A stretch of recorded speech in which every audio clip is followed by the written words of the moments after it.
And I'll go ahead and set my name as well.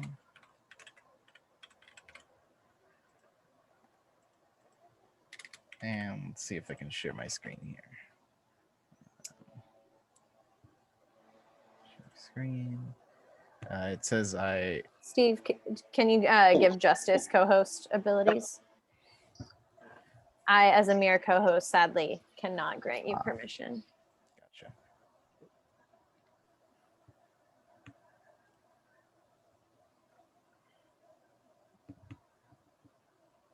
Okay. We got it? All right, great. I see it. Okay. So I want to share this PowerPoint presentation. Let's go ahead and start from the beginning here. Can everybody see the PowerPoint? Yes. Okay. So this is a Marxist perspective on oppression. Really just trying to break down, I'm going to go through a little bit of, just an overview, very like introductory, Marxism 101, what is, the base, the superstructure, and where does oppression fit into the Marxist perspective on, historical materialism and all the kind of Marxist concepts of how we kind of conceptualize history and most importantly, struggle today and the goals of revolution and the many different forms of oppression, some of which are very familiar to Marxists and theory, and others are actually even a little less discussed, like sexuality, for instance, as less discussed in the kind of core of Marxist theory as it is often conceived of. But on the principles, let's get to our second slide here. Capitalism, as many economic systems, has many different social hierarchies beneath it. This is a very famous kind of portrait done by the IWW, kind of iterating the different classes, which is the kind of primary lens through which we view hierarchy under capitalism and under all economic systems. There are different economic classes which wield different amounts of power, and they form hierarchies to, help maintain their control and their rule. The people at the bottom of the hierarchy have no real say over the entirety of the capitalist system, if we're looking at the lens and perspective of class hierarchy. But the people at the top reap all the benefits and make all the rules. And then there are other people at various stages of the hierarchy that have other goals, but they all work towards ultimately maintaining the system as a whole and, the people at the top. So the class hierarchy is uniquely different, and I'll get into it, to all the other hierarchies because the working class, has this unique element of being so close to in its relation to the means of production that it has and it's such a large class that it has the ability to enact its will to overthrow the rest of the hierarchy. That's the core fundamental understanding of what is Marxism, is the working class organizing themselves to overthrow the hierarchy that currently exists to serve the capitalist class.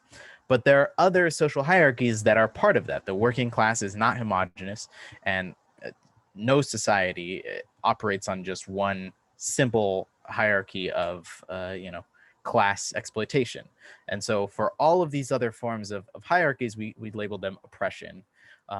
Just there are so many that it's, you can't really get into it. But as an example, that, patriarchy and the oppression of women under, Western European society and our modern society and, many societies throughout history, even as economic conditions and structures have changed, patriarchy and the rule and the dominance of men over women in determining things like, childcare and hierarchy, and bodily autonomy and all, population control, etc., has been pretty consistent throughout history, has changed in different forms and different structures, but is nonetheless a social hierarchy that still is maintained and operated under capitalism. Other hierarchies exist to oppress different sexualities. So we see, this heteronormativity, this particular form of a sexuality between heterosexual couples, and around it, the structure of the nuclear family, upheld in all sorts of different forms, well, the nuclear family in a specific form, but the different iterations of this nuclear family can be changed and interchangeable. But nonetheless, there is still at the very top a particular type of sexuality that is meant to, be upheld, and all other forms of what is the term? Deviation. That's the term. Deviation from that particularly heteronormative form. A man, a woman in a house together, raising a child together, maybe two children. All deviations beyond that are pushed to the bottom of the hierarchy, and oftentimes criminalized throughout history. Can be met with violence, can have their children taken away from them if they're discovered different forms of, relationships, etc. And we see similar thing. And, I kind of brought the image here of the multiracial working class to identify that perhaps the most well-known pervasive social hierarchy under American capitalism is racial hierarchy and racial oppression. And it is the division of all people in our society into different racial categories, and then there are stereotypes assessed with them. There's historically has and today are various legal forms of discrimination, many different facets of how this infects our society. But the most important thing to understand is, from the Marxist perspective, all of these different hierarchies have a role to play in perpetuating the fundamental hierarchy and exploitation that exists under capitalism. So the rule of the minority is enforced through all these other hierarchies. I'm actually going to skip ahead a little bit here to discuss what I thought was an excellent kind of analogy to help break this down. So we are often taught, the kind of liberal view of this is just that there are many different forms of oppression on our society. And because of your identity, how you fall along that spectrum of, what is your race, what is your gender, what is your sexual orientation, you may be feeling different intersecting oppressions. And in the liberal view, class is just one of those many facets of who you are that kind of has its own forms of oppression tied with it. You are discriminated against in, the way you dress or look or act or, talk, and things like that can be class indicators. But the actual perspective that we need to have, and so in that way, the liberal view is that if our society is maintaining this hierarchy as a analogy of this man with a chainsaw being those at the top of the hierarchy, and using that saw to cut down the great tree, which is the whole of the working class, the vast majority of people at the bottom of the pyramid of whatever hierarchy. If we understand that saw to be our current economic structure, our current laws, our current government, etc., the various wood chippings that are flying off are kind of the different forms of these oppressions. So if the saw is capitalism, the wood chippings that come off, the sawdust, is racism, is sexism, right? And the capitalist is drilling away at the wood, and we see racism and sexism come off of this. But the reality is, the oppression is the saw. The capitalists cannot actually exert their rule over the vast majority of us if we are all united in understanding our collective power and our interest against them. Us being the working class, the vast majority of human beings, not just in the country, but even in the world, understanding that we have a lot more in common with one another than the ruling class, the bourgeoisie, the capitalists, and that those capitalists have all these systems in place to try and maintain their power. Questions on tax policy would be a lot easier to discuss if everyone in the United States who had under a certain level of income fully understood that their interests were aligned against, those who are actually setting the laws and those who have all of the wealth.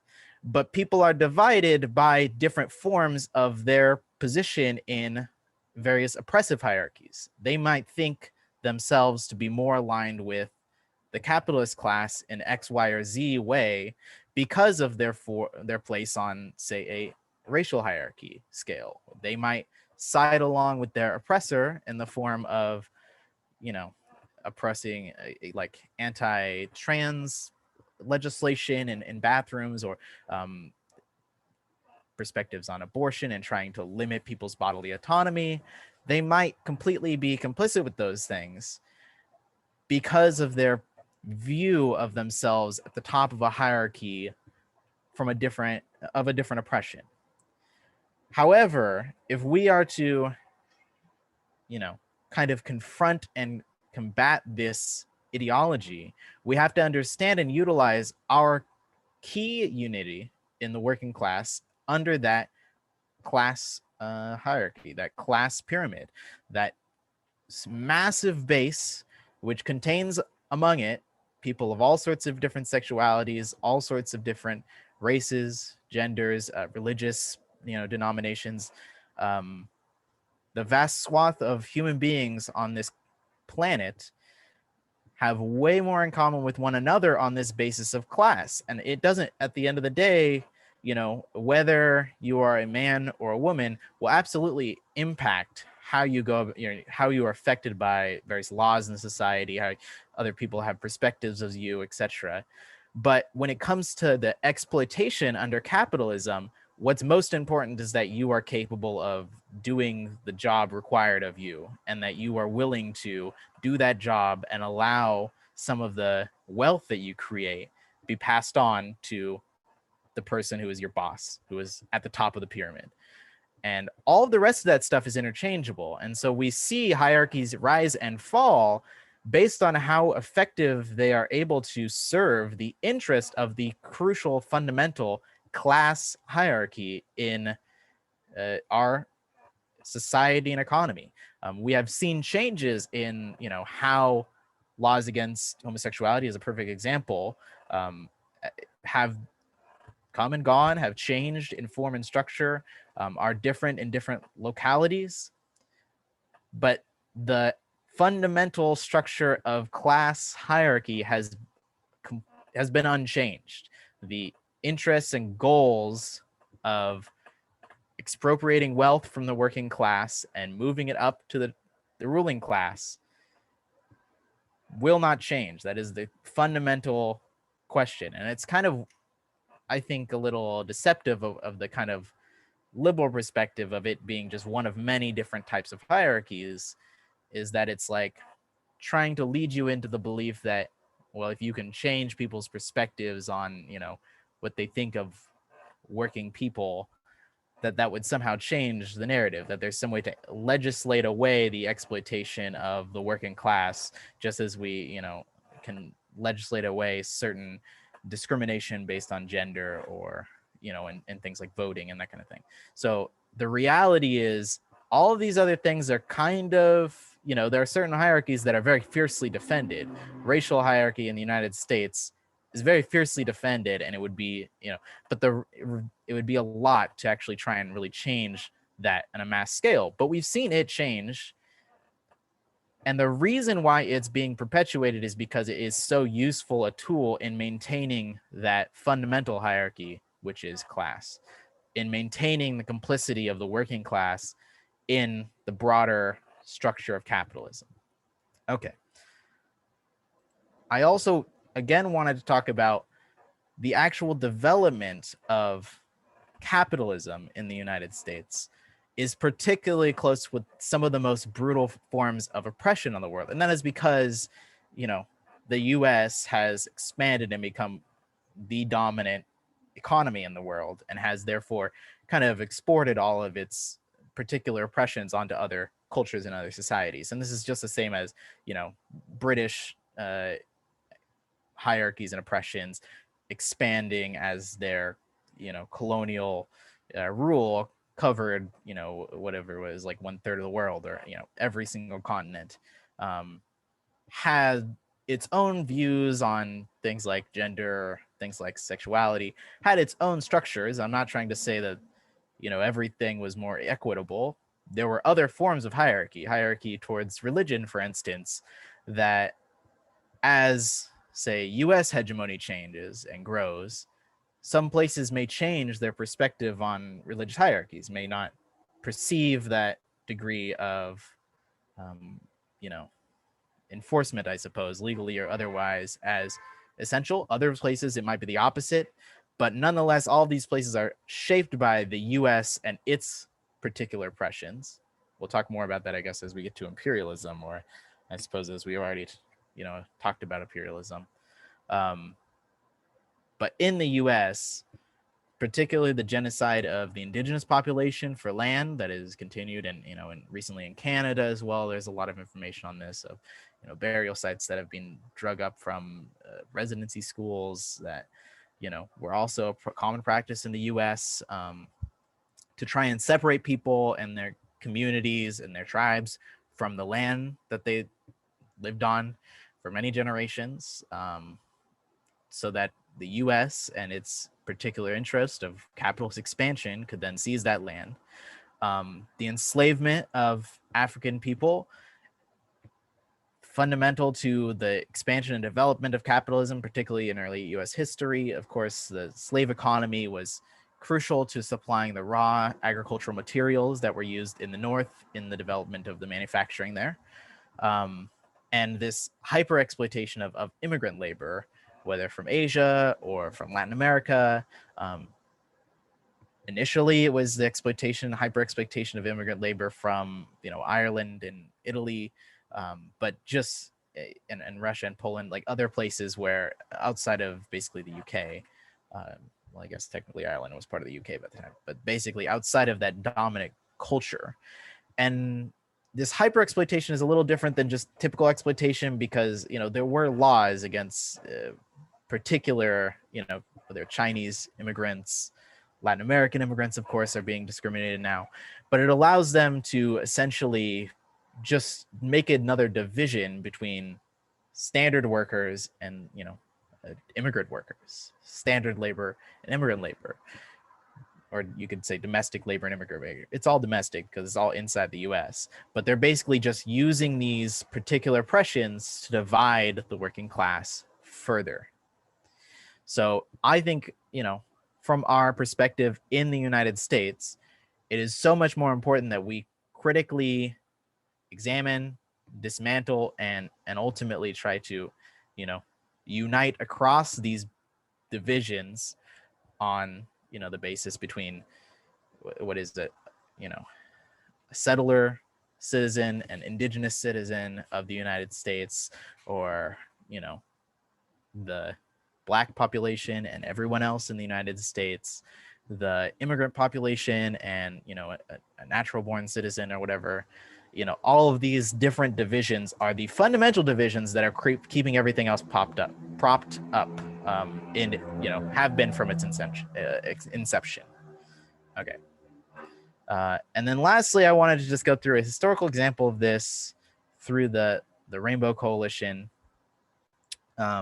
which was a goal for the Black Panther Party to expand with so many other different groups. I wish I had all the list of them in front of me, but different groups that were based on different perspectives, basically recognizing their shared common interest among class, fundamentally, against those at the very top of this hierarchy in the United States, the top of the exploitation pyramid, reaching out to one another, recognizing the particular ways that they are being, whether it's targeted by police or really police was a crucial organizing principle, but other forms of discrimination in the justice system as a whole, whether it's labor rights and being excluded even from certain privileges of unionized labor, all of these different forms of what is fundamentally propping up class exploitation. By reaching across with one another and uniting across the working class, even though they didn't have as much support from organized labor and from the broadest swaths of the working class, just recognizing amongst those who are targeted by police violence, reaching across despite, you know, the differences of their identity, of their religion, etc. Coming together, they were able to accomplish a great deal.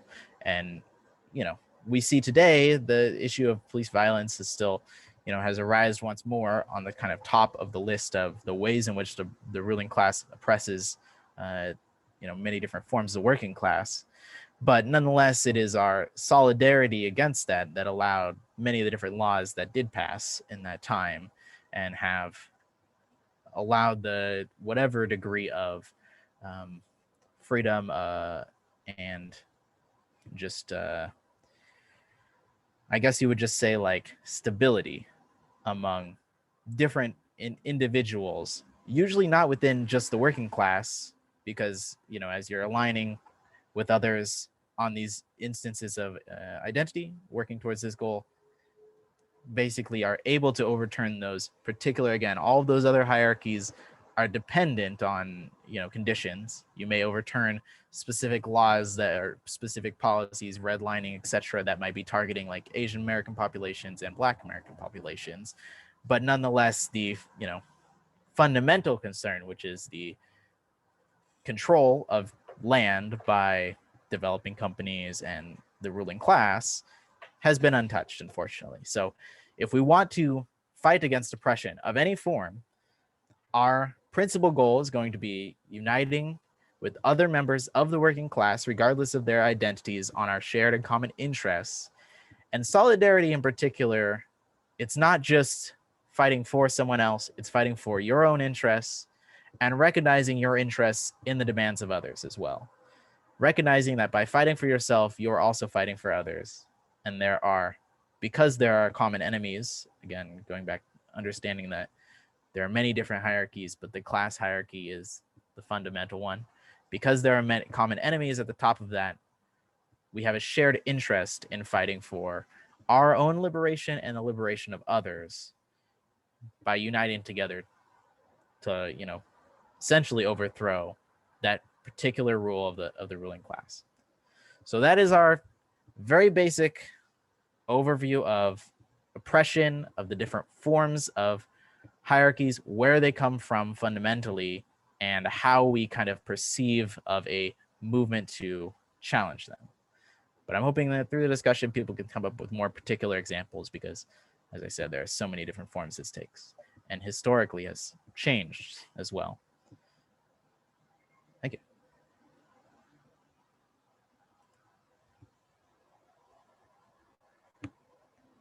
I will stop the recording for our discussion.